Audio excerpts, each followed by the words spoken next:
que luza con todo o seu esplendor. Estación de autobuses, sin luz alguna, sen pintar, con un só banco e unha papeleira. Agora dotámola de iluminación total, con papeleiras e pintada.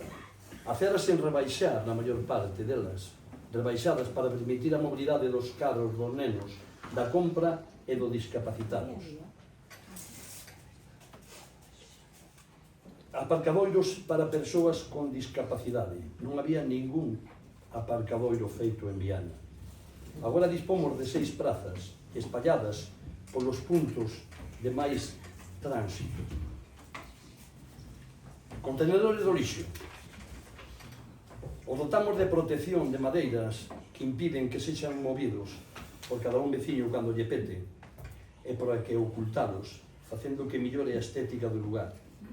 A ponte de entrada de Viana, a máis importante, a ponte na estrada U533, presentaba un estado deplorable dende facía máis de 30 anos. Foi pintada e agora mostra unha imaxe na corda a beleza da contorna onde se atopa e da nosa vida. Aparcadoiros